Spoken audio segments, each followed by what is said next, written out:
All right, what's up, everybody? We're on Facebook Live, coming to you from the KSAT studio. RG Marcus, David Sears, and we are reacting to the big sports weekend here in San Antonio. Want to get your questions and answers. Oh, maybe we'll have some answers. Or maybe they'll have some answers. Or maybe they'll have some answers. Yeah, I want to get some of your questions on this Facebook Live. So let us know. I think we're going to talk about the Commanders, of course. You can see behind me. Big game there at the Alamo Dome this weekend. And, of course, your Spurs. Do you want to even bring that up? We'll talk about them later. We got time. Yeah. So they lost. So, yeah, they did lose. Let's start with this right here. Yeah, and before we do this, I'm going to just be checking in on my laptop over here just to let you guys know and seeing what sort of questions or comments you guys might have. So feel free to let us know. David. I think the first thing is we'd want to know from you guys at home is, what did you think of the Commanders? Did you go to the game? Did you watch it on TV? Did you even care? There was a lot of buzz today. There's a lot of buzz yesterday after the game. There's a lot of buzz today. 27,000 people showed up in the Alamo Dome. I believe that is a record for attendance. It was the most attended game in the entire league, so that's a pretty good reflection on San Antonio and the fans. We know San Antonio loves football. I'll tell you what, this was good. Yeah. We'll get into some of the particulars. This was a lot of fun. I watched it from home. Didn't go to the game. This was a lot of fun, and I've been around a year or two. Yeah. I've seen a league or two, a team or two come through San Antonio. And this is pretty much up there. I like this. Well, I think from the very beginning, they were very well organized. I mean, they had the right guys in place. They had these football guys that we knew. Hines Ward put down the opening ball, because they don't have an opening kickoff. No. They don't do kickoffs. Kind of interesting there, something we're going to have to get used to. But Hines Ward walked out there. They had, we saw, Daryl Moose Johnston, Mike Riley, and that's only some of the coaches they have here. Spurrier, Dennis Erickson. They got a bunch of, these guys that have been around the league for a long time. So I think Rick Neuheisel, former San Antonio Guns. There you go. There's several things. There's several things that I think makes this league so attractive. First off, they're not competing with the NFL. It's not like the USFL and some of these other leagues that, we're going to compete with the NFL. We're going to give them a run for the run. No, you're not. First off, you're not going to. Second off, they want to supplement the NFL. They want to be kind of, for lack of a better term, they want to be a minor league for the NFL. If you look at the rosters, most of these guys have either played on NFL teams, they've been to some training camps, or they're right there close to getting to that level of training camp. And this is basically the way Pullian talked about it before the game the other night on television. They want this to be kind of a learning experience for the guy. It's another opportunity, but it's also a learning experience. These guys need some reps. These guys need some game reps. You can only do so much in practice. And he was talking about, these guys, some of these guys are on this practice squad, or some of these guys are second and third stringers on a 53-man roster. Well, you're limited to practice time, so who gets all the reps? All the starters. Exactly. So, the first guys, you don't get reps. So this is an opportunity for these guys to get repetitions is what they need. And the fact that it's run by NFL guys, the names you just mentioned, plus some other guys. I mean, you got guys that are trying to be coaches. You got guys that are trying to be general managers. This is what an experience for Daryl Johnson. Yeah, absolutely. Yeah, because he's just been in the booth since he retired. But this is a great experience for him. So Michael Vick is the offensive coordinator for the Atlanta team, and the way they set it up, if you look on the roster for the San Antonio team, probably half that roster are guys from Texas. Guys who played at universities and colleges here in Texas. Well, the one guy who made that huge hit, that whole thing went viral, that quarterback sack, Texas A&M alum, Sean Washington, who I remember watching at A&M, but it's one of those guys who you're like, oh, wait, where'd this guy come from? And you're like, oh, he was at A&M a couple of years ago. So, I mean, good to see, like you said, that they've allocated those players like that. Of course, in the NFL, that would probably have been well, I don't know. We were debating that a while ago. Was that a legal hit or was it an illegal hit in the NFL?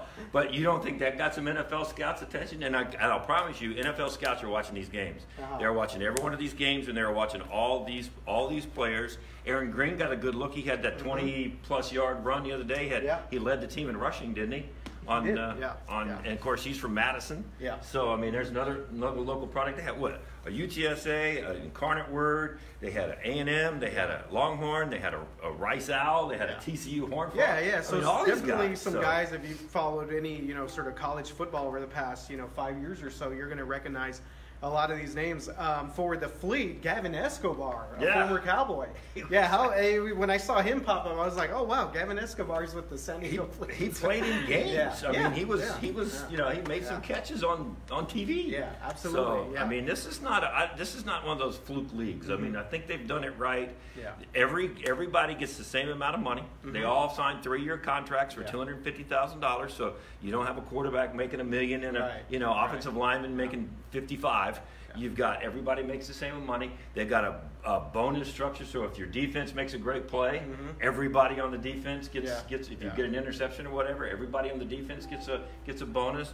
They set up community events. These guys can go out and make a little extra money when they go out into the community. I mean, whoever thought of that? Yeah, I mean, that's a great idea.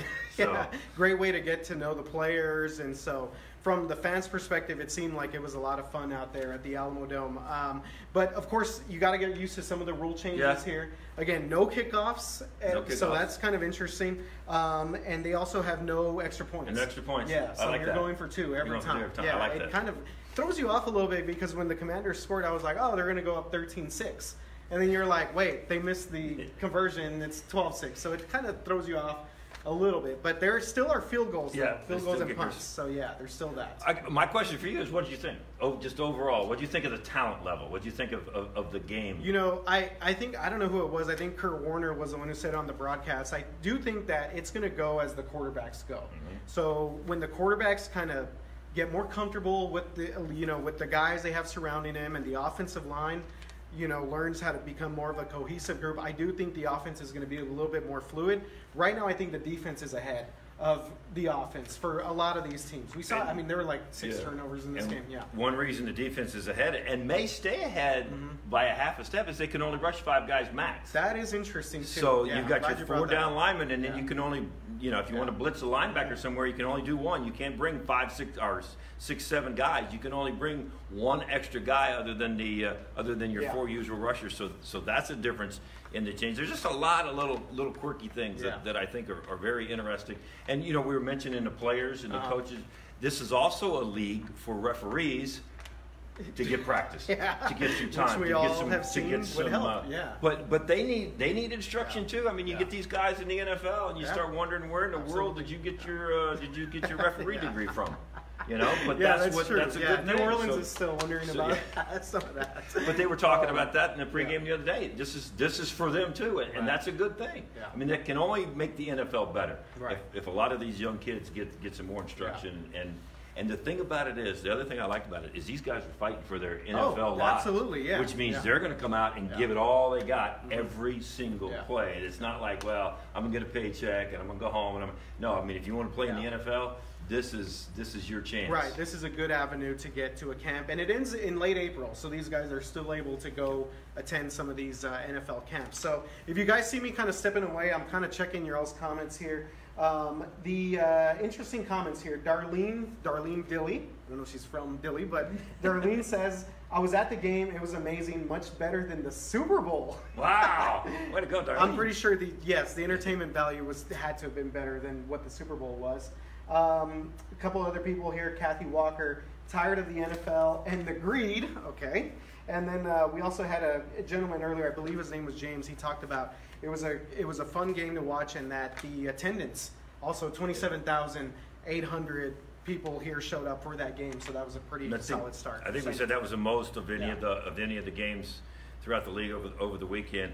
And a couple other things that you noticed. Obviously, the excitement in the Alamo Dome was there, but just sitting at home on one of the replays, I think San Diego threw the red flag, and they wanted a replay reviewed. There was a catch on the sidelines, and if you're sitting at home watching on TV, you actually got to see and hear the replay referee kind of go through what he was looking at. He was talking to the referee on the field. You couldn't hear the referee on the field, but you could hear the guy in the booth. Yeah. And I mean, it was like he was calling down, and I mean, you could hear him say, "Hey, Jeff, now let me get this right. You guys called it a catch on the field. Is that correct?" Right. And you could kind of hear the guy go, "Yeah, that's correct." He said, "Okay, well, I'm basically looking at the replay, and it's no catch. He had a foot out of bounds, and he never had control of the ball. So we're going to go with no catch. We're going to go with incomplete pass, and then he has to check and see what line of scrimmage they were on and how much time is left." And he called it. I mean, I was fascinated. Yeah, absolutely, and I think that's what a lot of us, when we watch NFL games or even college games as well, they have instant replay. We kind of want to know what officials are discussing, or at least what they're looking at, because a lot of times, the NFL guys, they bring in, their official, Mike Pereira, or who are these other guys that they bring in, and they're just trying to figure out what, the call's going to be. This way, you actually get to see it. Whether you agree with it or not is a different story. But at least you get to understand the logic that goes behind what they're doing, or at least what they're seeing on the replay. Wasn't it Tony Romo during the NFL? The referees were huddled up, and he was kind of mocking them and go, okay, I blew the whistle. I think I might have blown it too early. So what do you got that we can call? Well, you got offsides. What do you got? You got a legal position. Okay, well, let's go with the legal position. I mean, he was kind of like, this is what they're talking about in this huddle. So at least you get to hear a little bit of that. Yeah. Plus, they have a camera in the locker rooms at halftime. That was cool. Yeah, to see what their halftime speech. I don't know. Did they even do a halftime speech? Not really. They kind of break off into groups and just maybe go over a few things. But that was pretty neat. Speed of the game. Yeah. The play clock is at 35 seconds, so these guys got to get the play in and get going fast. But also the commercials. Fewer commercials, shorter commercials. Yeah. Ooh, that was. I mean, it was like you got to run to the fridge and get your snack and run back, or you'll miss some action. You can't just just wander off. Another interesting thing were the microphones that were on the quarterbacks and the coaches. So you got to. It took a little bit for me personally to get used to, because it felt like they were dumping out of the commentators' mics. But the reason behind that, it felt like there was like a little glitch in what the commentators were saying. The reason is they would go down to the field and get what maybe the coach was telling the quarterback. You know what I mean? Their whole back and forth. I think after an interception, they had Mike Martz talking to his quarterback, and he was just like, what'd you see there? What happened there? So pretty cool stuff to see that. It took me a little while, though. I'm not going to lie, just to get used to them losing the commentator sound and going to the mics on the field. The poor guy with the button that's got to hit the button on the bad language. He's like, because obviously they don't want that coming on, so there's probably a delay, I'm sure, of a few seconds to give that guy a chance to hit the button, because there's going to be some foul language on the field, and they're trying to cut that out. So you heard like a couple of dead air spots like you were talking about. Some of that was maybe they don't want exact play to get out, and they're also trying to kill some of that language. You can very imagine interesting. Yeah, some very of those guys interesting talking look at that stuff. But to hear the quarterback, I mean, to get some of that insight about what they're talking about is.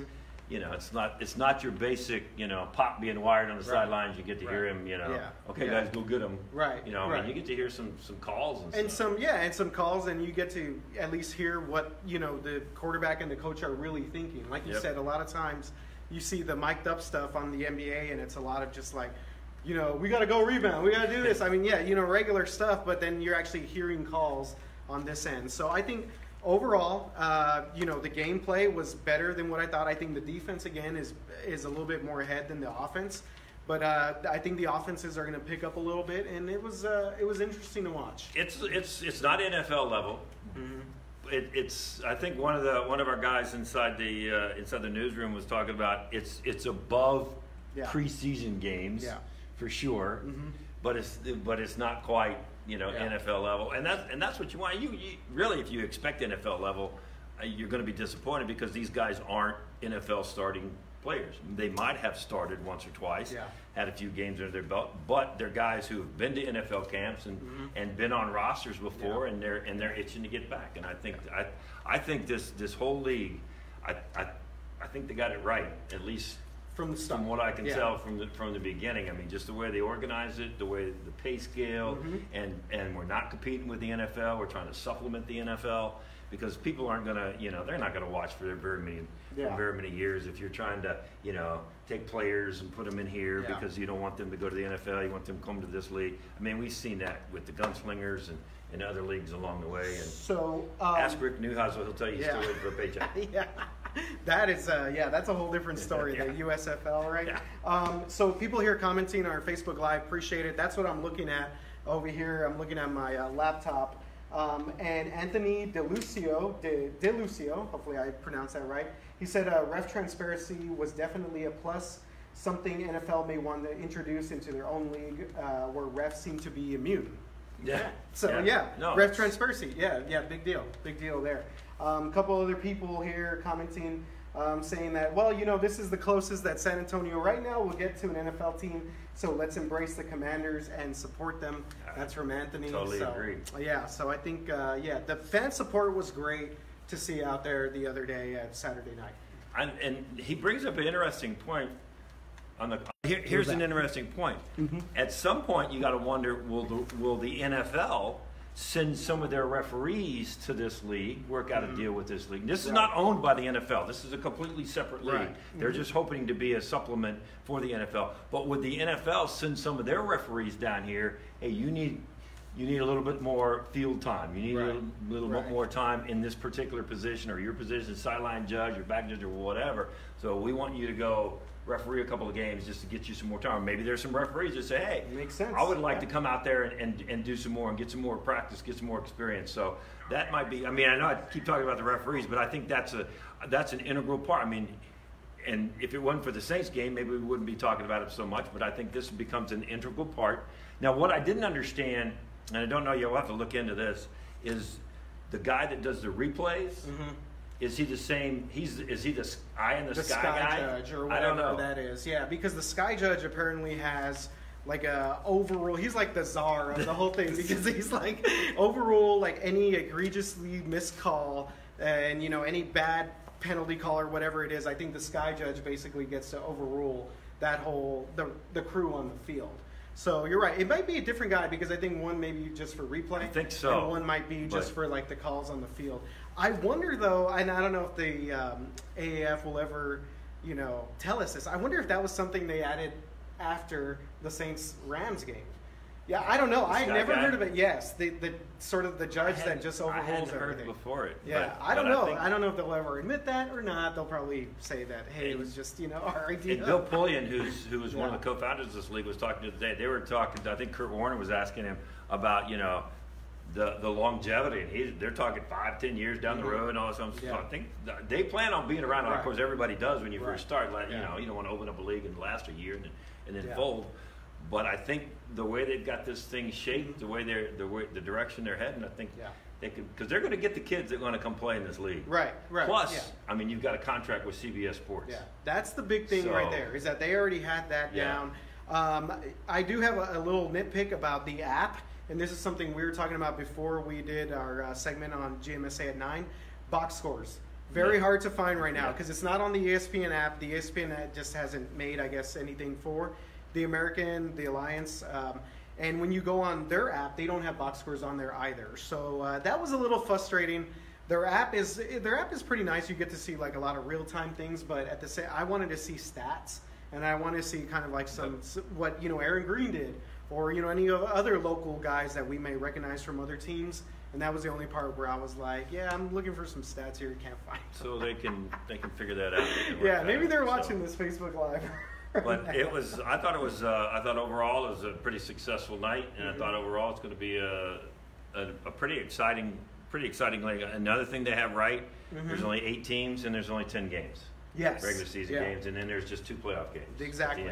4, and then the championship game. That's definitely the way to do it. It's out of the 8, there's a top 4, and then just 2, semifinal and final, and that's it. Yeah. And they call it good. Of course, you don't want to kill these guys. And wear them out because you want them to make an NFL roster. You want them to be violent to some of these OTAs late in the spring and early in the summer, and hopefully a training camp. That's the whole objective of the. And I wonder, that's a great point because watching the Commanders game, I wanted Aaron Green to get more touches for the Commanders, but I noticed they were rotating 3 different running backs.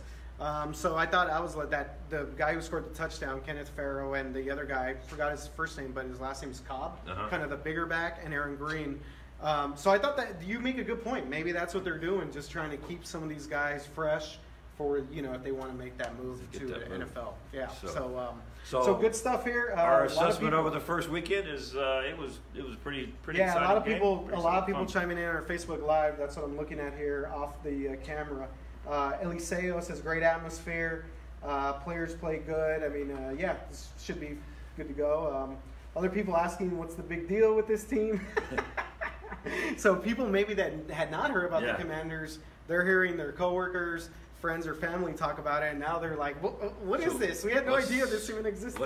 What's the big deal? As in why y'all talking about it? I think because it's a professional football team in San Antonio, and it's a little bit more legitimate. Well, I don't know if legitimate's the right word. It has a little bit more promise than a lot of the old teams that we've seen come through. It's not owned by the NFL. It's owned by investors, but all the guys that are involved in it are former NFL guys.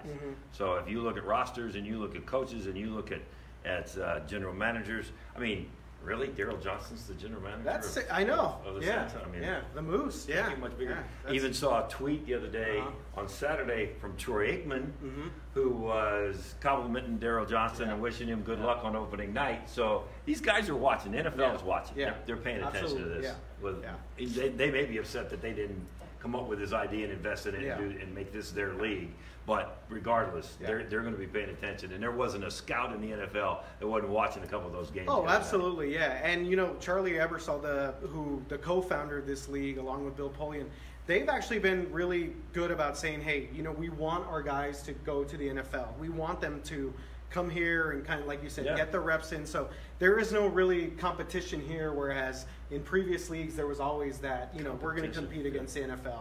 We all know that's definitely a losing battle when you go up against the NFL. But they're doing it in conjunction with games are on the NFL Network. And you were talking about there was a game on there last night. This morning on Good Morning San Antonio at 9. How I mean, there's, you know, if you go to the NFL, then you can come back. I mean, there's not going to be a lot of restrictions as far as movement from league to league. I mean, these guys are going to be pretty, you know, lenient when it comes to that thing. You were talking about, you know, in your contracts, rework the contracts, and so I mean that. You know, so ain't going wrong with that. So a commenter here actually poses an interesting question. I've kind of thought about this. David, I want to get your thoughts. Damien Ambriz on Facebook Live, he says, do you think the new XFL will have an impact on the AF once it launches? So real quick, I think that the XFL is going to have some sort of impact. I don't know what their contract structure is. I think when it comes down to it, the players are going to, that's going to be the big motivation for all these guys. And it may dilute the pool a little bit, but I think the AF getting the jump on the XFL is a pretty big deal because they've already kind of got, you know, the ground under them a little bit. The XFL, I know there are former football guys. I think Bob Stoops was just named as they're going to have a franchise in Dallas, the XFL, and Bob Stoops was named as the coach and the chairman or something like that. So they'll have some football guys in this, but they're not going to have the football guys that are in this league, like Polian, Ward, Troy Polamalu, all those guys that have put the AAF together. Yeah, I don't think it's going to be. I don't think it's going to be on the same level. I think, like you said, the AAF started sooner. XFL getting a little bit later jump. I think these guys are more NFL oriented. They're not here. We're a league going to make money and entertain. I think the XFL is more in that regard, where these guys are, like you said earlier, we're here to supply the NFL with players. We're here to have a league. We want people to get excited about it, but the objective is to get a lot of young kids some playing time and some reps and get them to the NFL. And that's what they're going to build their reputation on. Look what we've done. You are watching 2 or 3 years from now. Can you imagine? Let's say one of these guys goes to the NFL and becomes a star in the NFL and he played in San Antonio. The quarterback, or maybe like Aaron a Kurt Warner. Or, I mean, we saw that when he did. Or the kid from A&M that made the tackle, made that vicious hit. Let's say he ends up on an NFL roster somewhere and becomes a starting outside linebacker. Well, what are they going to do? They're going to say he started, he got his jump, got his opportunity right there in San Antonio with the Commanders. So that's what they're going to build that on. They're going to build their reputation on getting guys to the NFL and those guys becoming stars in the NFL. And that's the big thing, is that they do care about, they have been said from day one, they care about the product on the field. I know a lot of people were disappointed when Dalton Sturm got cut because there was like, well, you know, he's a UTSA guy, you know, that, you know, Dalton, he would have brought in, you know, the UTSA fans. But I think that kind of proved right there that Daryl Johnson, Mike Riley, that they want the best guys on the field. Now, that's not saying Dalton Stern won't be on the team in the future. From my understanding, he was coming back from an injury. But, you know, they're looking at this like a real professional team, and they want the best group of guys that are available to them. So Dalton Stern, pushing for you, man. Next year maybe, or he may come around later on. But yeah, they kind of made it clear, I think, with that cut right there, that they don't want just the fans that are going to be like, well, we want this guy, you know, we remember Dalton Stern. They want the product to be good on the field. I think that's like the XFL might give them a little bit more of that. A little bit, you know, a little bit of a problem. But I just think the way they're organized, the way they put this whole thing together, their contracts, what this league is all about as far as getting, you know, trying to get players to the next level, and do some teaching and have guys get opportunities from the coaches to the players to the referees to the general managers to front office personnel. I just think this whole concept is something that we've never seen before. And I think that's what's gonna make it go. Well, hopefully it continues. The Commanders are back here at the Dome Sunday against the Orlando Apollos. Steve Spurrier, Coach Team. So there you got 2 home games in a row. There you go. Very nice. All right, we've been avoiding this. Yeah, we have. And I've seen some comments Commanders, here. We've been avoiding.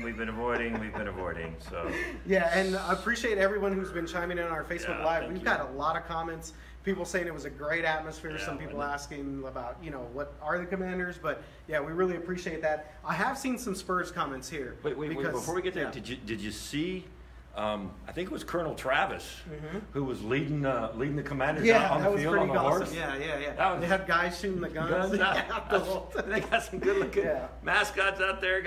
I think that was Colonel Travis. I'm not sure, but you know, he was riding the horse out there, and I mean, you saw a lot of just from the cutaways on TV. A lot of people buying in with the jerseys and the shirts and the T-shirts and the Commanders gear. That's the best looking logo. Out of all the logos of all 8 teams, that is the best looking logo. The helmet is unbelievable with the Alamo in the back and SA. That is really cool. So they're for me, they're doing it right. Yeah, definitely. They're definitely doing it right. You want to talk Spurs? So, is there nothing else we can talk about the Commanders? What else can we talk?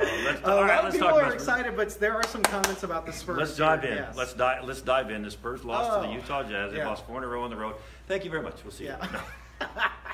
Wow. What is going on with this team? I can't imagine that Derek White, I know he's a big time, you know, he's proven himself this season to be a very valuable player on this roster. But for the Spurs to come out, the way they have, past 4 games, giving up over 125 points a game, I mean, there's got to be something going on with this team. We talked about this on the 9 o'clock show. For me personally, I don't know who the leader of this team is. Yeah. I mean, you don't really see. I mean, you noticed the other day LaMarcus kind of got a little upset Saturday. Yeah, I've seen him get a little bit more angry. Somebody's got to step up and start getting in some faces and start. And I don't mean yelling and screaming and losing your mind, but somebody's got to step up and take control. And somebody's got to be willing to go in there, give it up, and start making some baskets and start, you know, putting their bodies on the line and putting their brains on the line. I mean, this, you know, well, we don't want this injury, and get out. Let's start playing some basketball. Let's start playing like we did years ago when I mean, it's like, I don't know. It's just, well, I was watching Saturday. Very frustrating, yes. And it's like every time the Spurs start missing shots, it's like, okay, here we go, we're gonna lose. And they don't even play. I mean, how many wide open dunks did the Jazz get the other day? I mean, we turn normal players into superstars. It's like, come on. I mean, and these guys are better than that. I mean, but like you said, you can't say, well, when Derek White comes back, we're going to be a great team. No, what's wrong with you guys now? Come on. It's like they're missing some fire or something. I don't know. It's just, but I get tired. They'll miss 3 shots in a row, and the other team's down there just, you know, boom, boom, boom. And next thing you know, they're down 10. It's like, what happened? You were up a second ago. Their second quarter defense has been just horrific. I mean, they've allowed, I think I saw the stat somewhere where they've allowed, I mean, the most points in the second quarter. During this 4-game losing streak, it's like something like 115 to 70 in a point difference for just the second quarter alone. So yeah, so pretty Sean Elliott is incredible on the stuff. TV the other night, Yeah. and I'm like, You trying to go Spurs yeah, here? Okay. Yeah, let's do this. So Sean Elliott's on the TV. I don't know if I can explain it or not. I don't know where's the Spurs. Oh wait, it doesn't matter. So Sean Elliott's on the TV the other night. He's talking about this defense that they're playing, and I'll just kind of draw it up here for you. They were playing a triangle. Whoa. When we were that or whatever. They were playing. I'm just messing up. Yeah. They were playing a triangle. Yeah. And two. Uh-huh. The two guys were guarding the Jazz's two best guys, Right. and these guys were just playing in like a zone yeah. and triangle. And Sean's like, "Hey, this is what we played in high school, and this is what they play in college for a little while." Well, they played it for the first quarter against the Jazz, Yeah. and they got away with it for the first quarter. And then the Jazz said, "Okay, well, we Yeah. got this figured out because these guys are a little bit better than college and high school players." Mm-hmm. So what I thought it was kind of interesting is like, okay, Pop's pulling out all the stuff. Pop's trying to do everything he possibly can. He pulls out the triangle and two. Yeah, they're trying. I can't wait for Dick Vitale to come out and explain everything for me. Wow, But, that's you a good. So it's Dickie like, V. Dickie V, where are you at, man? Come on. So to kind of go off of what you were just talking about, David, He's a gamer. Damien Ambry says, "Okay, David. So who is the guy who can do that? Light the fire under the Spurs? A player, not Pop. Who's got to be the guy then? And you just said right now, there's something. They need someone to kind of get under them, which." For 2 decades, that we said earlier on GMSA at 9, that was Tim Duncan. He would just give you a look, and you knew that you were in. You just had to look at it. You knew you were in trouble. I think, to be honest with you, I think the guy can be DeMar. I think DeMar is going to get frustrated enough because all he did was win in Toronto. Yeah. He didn't experience anything like that. Yeah. And I think one day, if he got just really PO'd and went off, I think people would go, whoa. That's a great point. I think, look. Because he could go, hey, I've never done this before. I've never been in this situation before. All I've ever done is win. Yeah. And this is ridiculous. Right. I mean, he could literally go off in the locker room and start not necessarily getting in guys' faces, but just like, what are we doing here? Right. That's a great point. So, hopefully that was a good answer, Damien. That would be great because you always see these guys kind of come in and this is DeMar's first year, but I think by now he is, if he's not a leader on this team, then I don't think that bodes well for the Spurs in general. So yeah, DeMar would be, the guy. I mean, just like you said, I mean, because I think more than anything, you see the way that some of the other guys on the team kind of revere him a little bit. Like they respect DeMar. He's been around for a long time. And they really kind of look at DeMar as like this, all-star player, all-pro guy. So yeah, that's. And you hate to question leadership because you figure when there's guys who've been around, as long as some of these guys have been around, that somebody, and maybe they're doing it in the locker room. Maybe it's because we don't get to see everything. All I can go by is what I see on the court. Right. And they're not playing with a sense of urgency to me. Maybe they are. Maybe they think they are. I don't know. I'm not Coach Pop. I don't see these guys every day. Yeah.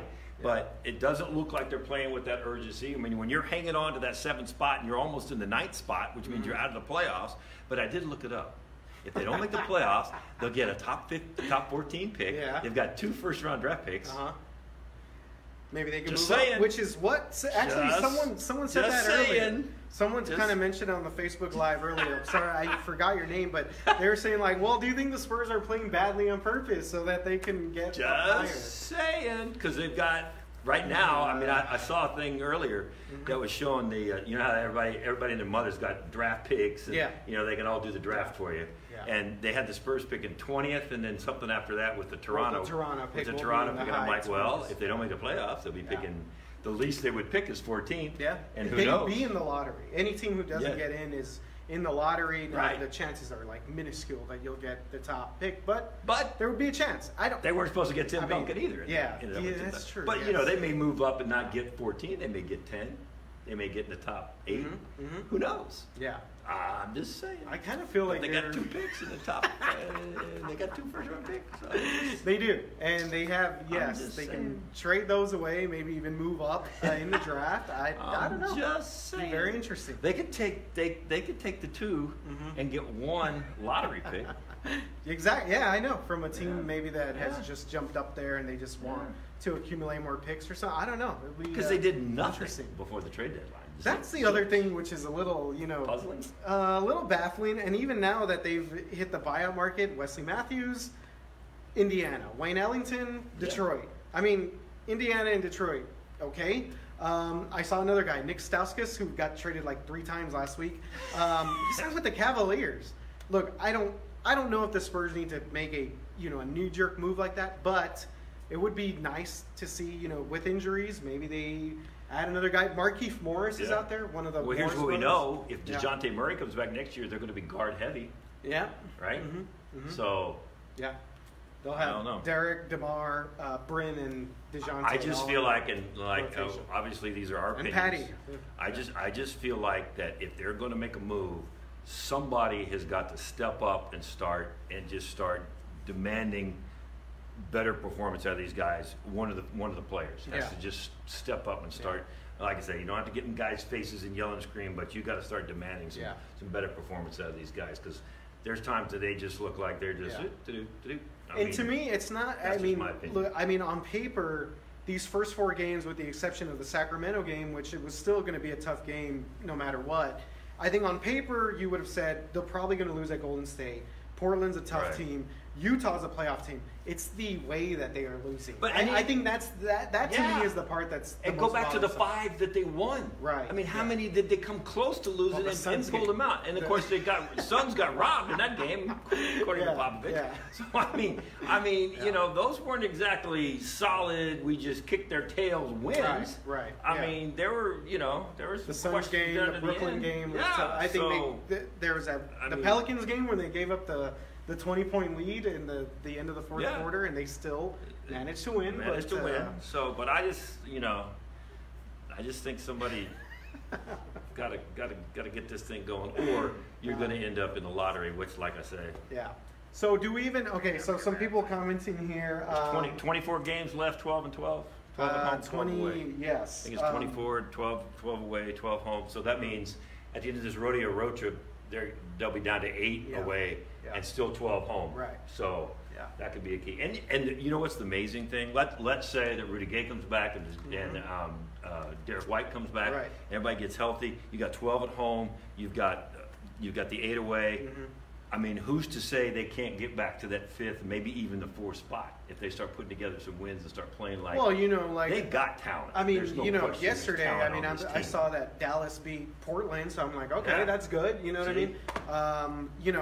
You're kind of looking at all those, the way that all kind of plays out. If the Lakers get blown out by Philadelphia. That game was on KSAT yesterday. Yeah. That's a good thing for us. It's like there's like 4 games that separate 4 and 8. It's 4 something from 8, like that. It's not much at all. Yeah. I mean, I've seen the Spurs blow these over the years, and I've seen them just in the last 3 weeks of the season just climb right up the standings. So. It's all possible. So a couple people asking here, David. I don't know if you even want to go down this rabbit hole. Do you think Pop will retire after this season? With how bad the Spurs are doing. That is a rabbit hole. But there is no easy answer, quick answer to that. There's no easy answer. If the Spurs don't even make a playoffs and don't, my theory always was that he would stick around this year and next year because he's coaching the national team, the Olympic team, the following year. But of course, he's got to coach the national team, right? Yeah. Right. So that's next year. So if I retire at the end of this year, then I can concentrate on coaching the national team. But then again, who are my players? Yeah, they're all out there on the floor. And this way, if he stays coaching the Spurs, he can stay in contact with these guys, keep watching these guys on the floor. But then again, he can always travel and do what he. I mean, I don't know how. That's such a tough end for of the year last year for him, and then. I mean, is this, do you want to go out like this? I don't think so, but I mean, what is, like you said, what's on the horizon for the Spurs? Unless they were to somehow get a trade where they brought in a guy. Because, unfortunately, DeMar and LaMarcus, their best players are not. They're older now, so they're on that back end of their career now, so got to look at the young guys. Pop's watching this is laughing. For sure. Yeah, he's absolutely, He doesn't have a clue what they're talking about. But and another thing is, I just feel like after 20 years that he's been here, that there is no way that he wants to leave a team with any kind of question marks and any kind of disarray. If any, he wants to leave this team as solid as he possibly can, with as much talent on this team as he possibly can get, and in as good a shape as he possibly can leave them for the next person in line, whoever that may be. Which some people are asking there. I mean, it's funny because the Facebook commenters are like going off of other questions. Someone said, "Oh, well, who's the next head coach then?" I mean, they're already telling some pops, which is probably going to happen for the next couple of years. I doubt we see him stay after the Olympics. That's my cutoff. And that's just so. Pop, go ahead, and if you want to comment, Pop, just let us know. He's on our Facebook. I would not be surprised. If Becky Hammond ended up the head coach of the San Antonio Be very interesting. I think it would not be a shock. I mean, I wouldn't be surprised either way. But I mean, I'm not going to go what if she was hired as a head coach.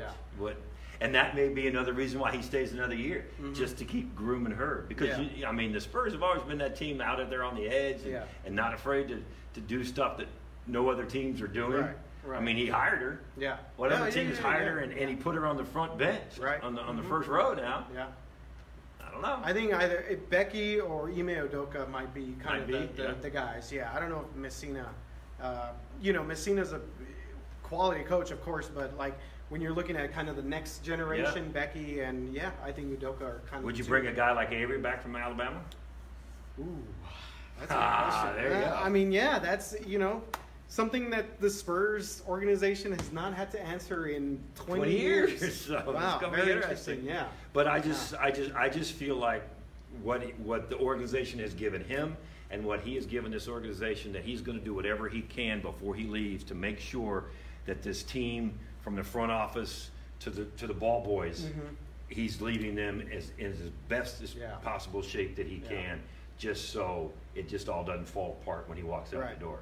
I don't think it will. I think that culture that they've established is there, and it depends. Will RC leave when Pop leaves? Who else will kind of go out the door? We all thought Pop was going to go with day Tim Duncan left. And he did. He stuck around. So I think that's just my sense. That's just my, I guess, a hope. That he does that, and I think that from, like I said, from what he's given this organization, what the organization and this city has given to him, that he wants to leave this team whenever that time comes in the best possible shape he can. But, all right, we just like retired Pop. God, I hope not. He's got some work to do. Save those thoughts. Come on. We got 24 games left at the road. They are at Memphis. David, I know you have to get ready here for the noon show. It's 11:25. Wow. I'm just having so much fun talking about the Commanders. It's Commanders, Spurs. Everyone who's chimed in with us on our Facebook Live, we absolutely appreciate it. I'm going to leave us on one last comment here because I thought this was funny, David. It says, Damien again, he said, Manu did it, the Coyote did it. He said, okay, so Manu did it, the Coyote did it. David, will you be the next one to catch a bat? No, I'm not getting anywhere near those bats. Did you see Rudy Gay running from the bat the other day? I'm right along with Rudy Gay. Not as fast as Rudy Gay, but I'm running down the court with Rudy Gay. Did you see there was one it was Indiana? Indiana, That one. Yeah, they had a bat. So the bats are migrating or moving around.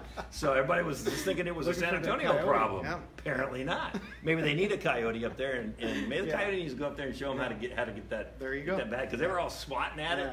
And I saw it. I didn't hear it. I just saw it up on one of the TVs. ABC was talking about it this morning, and they were talking about the Indiana. Then they showed the Coyote netting the bat the other day, and then they were showing Manu swatting that bat. And of course, Manu had to go have all those rabies shots. So don't touch the bat. Yeah, don't touch the bat. Even Manu said after that it was not the best decision for him. Boy, he's like smacked that big bat. Yeah, Manu that was amazing. But he had to pick quick reflexes. So, all right. So I think we're going to let you guys go here on Facebook Live. We really appreciate it. Thank you. If you missed this, you can check it out on the website. We're going to upload this whole thing on the website. Talking Commanders, talking the Spurs. Pretty interesting weekend. And Commanders, again, of course, take the field again on Sunday at 3 o'clock. David. And since the Spurs just play one more game this week, and then there's the Commanders this week and an All-Star game this weekend, we'll probably see you next Monday. And then we can't wait till the Spurs come back home, so we'll go back out on the court and do some Facebook Lives out there. Yeah, but absolutely. We'll probably, if not the rest of this week, we'll see you at the rodeo. Cool. That's right. Yeah, let's rodeo. And then we'll see you next week, and go Spurs, go. Bye, guys.